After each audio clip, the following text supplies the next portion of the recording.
అబ్బాబ్బాబ్బాబ్బాబ్బా urea బస్తాల కోసం అయితే రైతులు నానా తంటలు పడుతుర్రబ్బా. అగో చూడురి పాస్బుక్లు లైన్లో పెట్టిరగో. సరే గంటల తరబడి నిలబడుతురు. ఓ సారు జర యూరియా బస్తాలు అందరికి అందేటట్టు చూడు. మరొకసారి ఆ ముచ్చట మనం చూద్దాం. చూడు రాగో ఎట్లా నిలబడరు. సరే అన్న ఆ వీడియో పెట్టే జరా చూస్తాం మేము.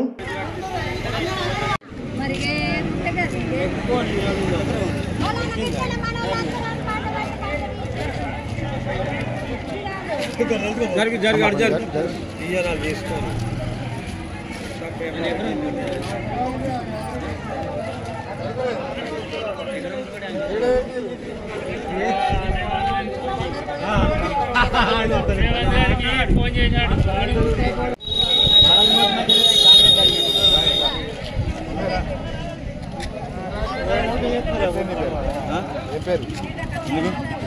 పేపర్లు రాసడానికి మీకే చూడ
फोन మొత్తం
గుడ్ మార్నింగ్ అండి. మా పేరు సిరికొండ ఆంజయ్య.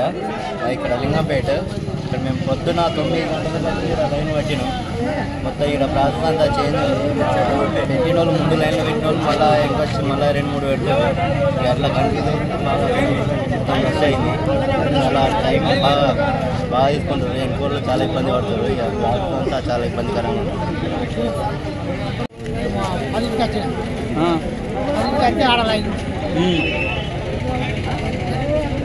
దొరుకుతాయా? ఎవరికి ఏర్పాటు దొరికింది శ్రావణం జరిగితే దేవుడు హస్నాబాద్ ఎన్ని రోజుల నుంచి వస్తున్నావు? ఓ 8 రోజులు రావాలి. రోజు వస్తున్నా పోతున్నా దొరుకుతుంది. స్టాక్ లేదా లేకుంటే బత్తాలు లేవు. స్టాక్ లేవు. బత్తాలు లేవు. ఇక్కడ బత్తాలు లేవు. దుకాణానికి ఉందామంటే దుకాణం అంతగా పొద్దుగాడుతుంది ఉన్నావు. ఈడ ఊడియ బత్తాలు లేక ఏం లేక నీళ్ళు లేవు. ఉపాసం ఉంటుంది. ఇక్కడ పొద్దుగాడుతుంది ఉంటున్నావు. అయ్యా ఇంట్లో అయినా అత్తదో రాదో అక్క ఉన్నాయి బత్తాలు మాకు ఎప్పుడు ఇస్తారో ఎదువరగా కుండు సాగు చేస్తున్నావు. ఎదువరగా పొద్దుల 6 నుంచి ఇక్కడ వడిసత్తున్నాము, ఏది లేదు, బత్త లేదు, ఏం లేదు, లైన్ ఉన్నది. మరి ఏంటి సార్ మీరు ఇట్లా చేస్తే మనం ఎట్లా బతుకుడు, ఏం కాత? మరి పొలాలు ఉండుడా చేసుడా బందా? అవు ఇట్లా అయినాక ఎట్లుంటుంది? ఇంత జనం అయినప్పుడు మరి బత్తాలు తెప్పించుడా అత్తా? మరి ఏంటి ఏం కాత? ఇంత తిప్పలు పెట్టుడు అయితే ఎప్పుడు కూడా లేదు. ఇప్పుడు కాదు, 20 ఏళ్ళ నుంచి కూడా లేదు, 50 ఏళ్ళ నుంచి కూడా లేదు. ఇంత బత్తాలు వేసుడు అవసరం దాన్ని. మరి ఎందుకు ఇప్పుడు మందిని కష్టపెట్టుడా? రైతులని కట్టపెట్టడం అది మంచితనమా? ఇంత కట్టపెట్టుడు అయితే మంచితనం లేదు. మీరు ఏం చెప్తారో చెయ్యండి. ఇక